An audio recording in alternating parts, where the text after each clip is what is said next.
Hello everyone, आज की इस वीडियो में हम बात करेंगे एनसीईआरटी क्लास 10th मैथ में एक्सरसाइज 1.2 के प्रश्न संख्या 5, 6 और 7 के बारे में। तो आइए देखते हैं प्रश्न संख्या 5 क्या कह रहा है। जांच कीजिए कि क्या किसी प्राकृतिक संख्या n के लिए संख्या 6 का पावर n अंक 0 पर समाप्त हो सकती है। तो देखिए, इसका हम सॉल्यूशन बहुत ही सिंपल तरीके से आपको बताएंगे, जो आपको लाइफ टाइम कभी भूल ही नहीं सकता।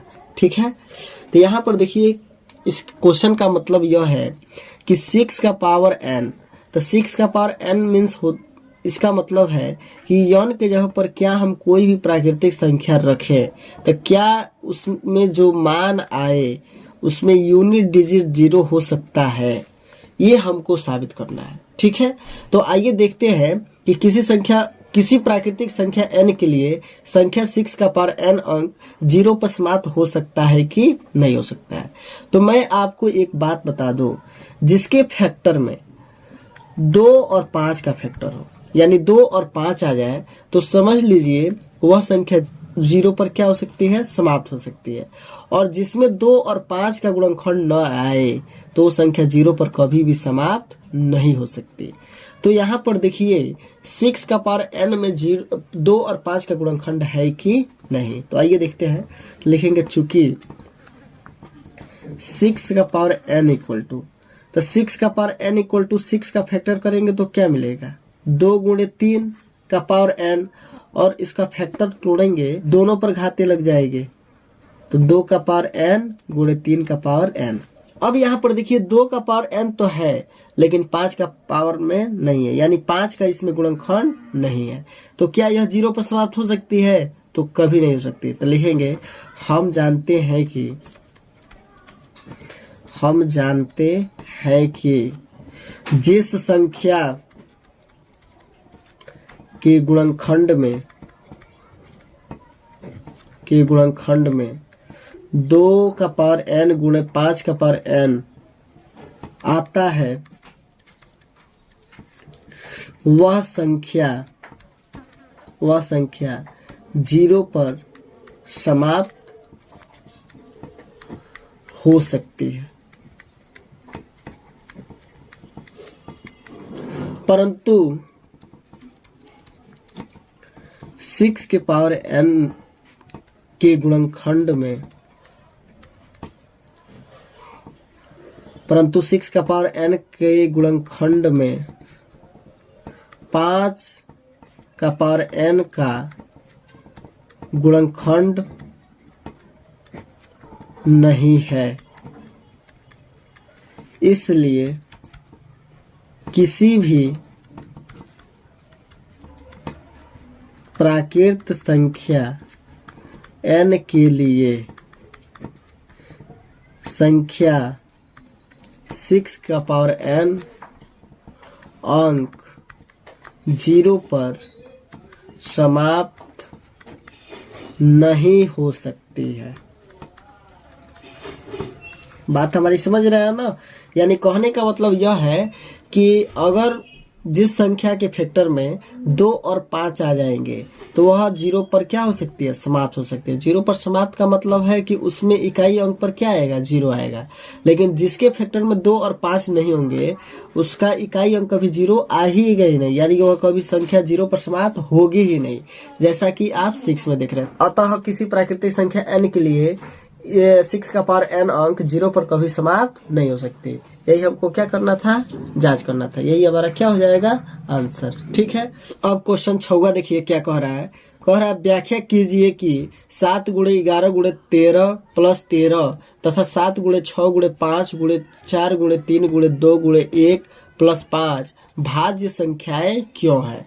यानी हमको बताना है कि यह भाज्य संख्याएं क्यों है। तो आइए इसको भी हम बहुत आसान तरीके से सॉल्व करते हैं। सॉल्यूशन, पहली संख्या, इसको हम पहली संख्या ले लेते हैं और इसको दूसरी संख्या। तो पहली संख्या में देखिए क्या मिला है, तो 7 गुणे 11 गुणे 13 प्लस 13। इस दोनों में कॉमन क्या है, तो दोनों में 13 कॉमन है, तो 13 कॉमन ले लीजिए। 13 जैसे ही कॉमन लेंगे तो 7 गुणे 11 और 13 कॉमन लिए तो इसके जगह पर क्या मिला, 1 मिला। ठीक है, तो अब देखिए 13 और 11 7 77 1 78, ठीक है। अब यह मिला 13 गुणे 78। अब गुणे 1 भी लिख सकते हैं। 1 क्या होता है, सब में कॉमन होता है, यानी सब में क्या होता है, मल्टीप्लाई के रूप में छुपा रहता है।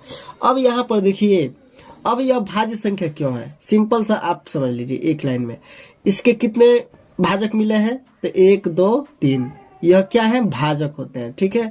तो जिस संख्या के भाजक अगर 2 से अधिक मिल रहा है तो वह क्या होती है, भाज्य संख्या होती है। इतनी बात आप ध्यान रखेंगे, जिस संख्या के भाजक 2 से अधिक हो वो संख्या क्या होती है, भाज्य संख्या होती है। तो लिखेंगे चूंकि इस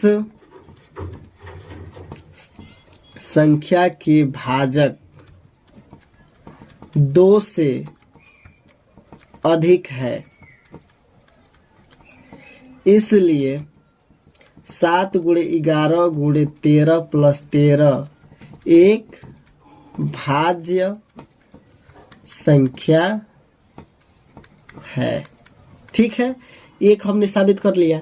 अब दूसरा ये साबित करते हैं, तो दूसरा लिखेंगे तथा दूसरी संख्या कितना है, दूसरी संख्या बराबर, उसको दूसरी संख्या बनाया है तो यह है 7 गुणे 6 गुणे 5 गुणे 4 गुणे 3 गुणे 2 गुणे 1 प्लस 5, ठीक है।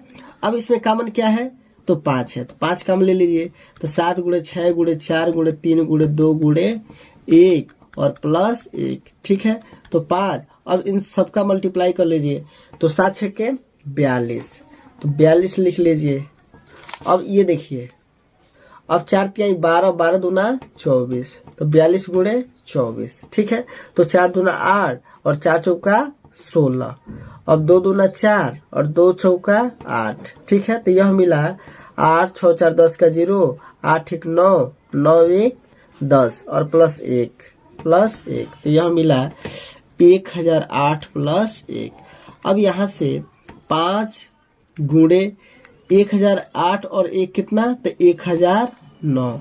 अब इसमें भी 1 छुपा है, तो 1 छुपा है, इसका मतलब इसमें भी भाजक कितने मिले, 3 मिले, यानी इस संख्या के भाजक भी 3 मिले। तो 2 से अधिक है कि नहीं है, तो है। तो जिस संख्या का भाजक 2 से अधिक होता है वह संख्या क्या होती है, तो भाज्य संख्या होती है। तो लिखेंगे चूंकि इस संख्या के भाजक 2 से अधिक है, ये भाजक होते हैं। भाजक मीन्स अगर इनसे इसमें भाग करें तो क्या हो जाएगा, कट जाएगा, ठीक है।